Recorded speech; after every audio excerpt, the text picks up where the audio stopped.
Okay, let's clear up some of the confusion that this individual has about the Jewish people and the Palestinians.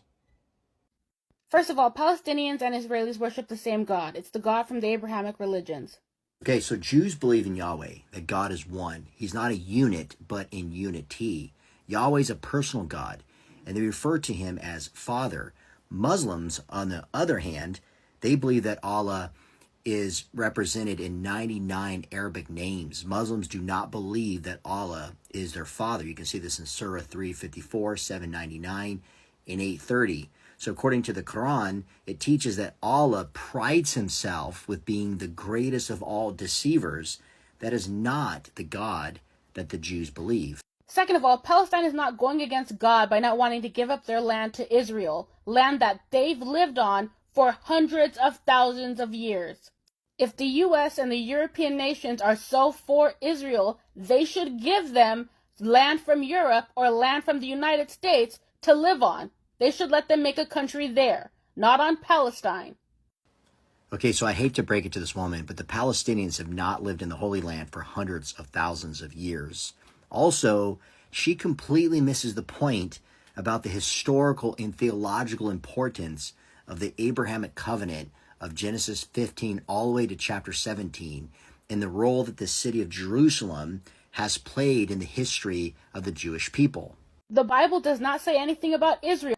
Well, that is completely false. The Bible actually talks about Israel. In fact, the Bible speaks of Israel over 2,400 to 2,500 times. And the name Israel was given to Jacob, who's the grandson of Abraham in Genesis 32:28, and is a name that would be carried on with his offspring for thousands of years to come. Well, because Israel was created in 1948. Okay, so we have to put some context to this. Palestine is not its own country that has existed prior to Israel.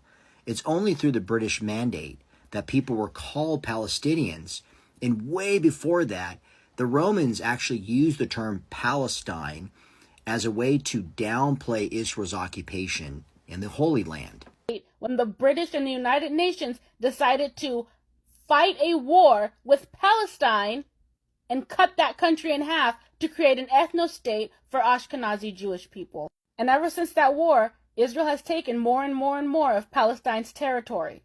All right, let's not forget that Ashkenazi Jews, these are people who lived in Europe that are Jewish. And the reason for that is because of the persecution that they faced since the destruction in AD 70 with the temple and all of Jerusalem. Then you think about thousands of years later, the Holocaust at the hands of the Nazis. So the Jews were driven out of the Holy Land, and that's important to understand.